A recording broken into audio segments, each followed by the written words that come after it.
জনগণের ভোটাধিকার ফিরিয়ে দেওয়ায় নির্বাচন বিলম্বিত হওয়ার সুযোগ নেই। জনগণ যাকে ইচ্ছা তাকে ভোট দিবে, কিন্তু কিংস পার্টি করে জনগণের সাথে প্রতারণা করা যাবে না বলে মন্তব্য করেছেন বিএনপির নেতারা। রোববার দুপুরে ঢাকা রিপোর্টার্স ইউনিটিতে জাতীয়তাবাদী মুক্তিযোদ্ধা দল আয়োজিত আলোচনা সভায় বাংলাদেশের কষ্টার্জিত স্বাধীনতা সার্বভৌমত্ব ধরে রাখতে সবাইকে ঐক্যবদ্ধ থাকার আহ্বান জানান বক্তারা।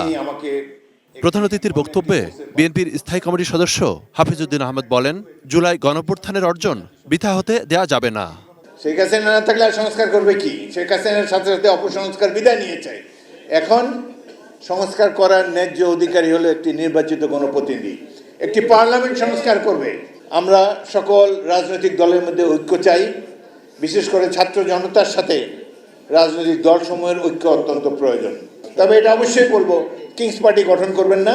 যারা রাজনীতি করতে চায় এই সরকার থেকে পদত্যাগ করে বাইরে গিয়ে তারা সরকার গড়ে তুলুক।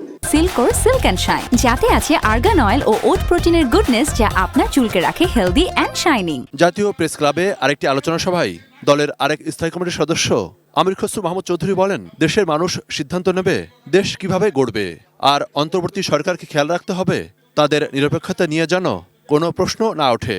প্রতিনিধিত্বশীল সরকারের মাধ্যমে, সংসদের মাধ্যমে সেটা জনগণ ফিরে পাবে, সেটাই ছিল প্রত্যাশা, এবং সেই প্রত্যাশা কিন্তু এখনো জনগণের আছে।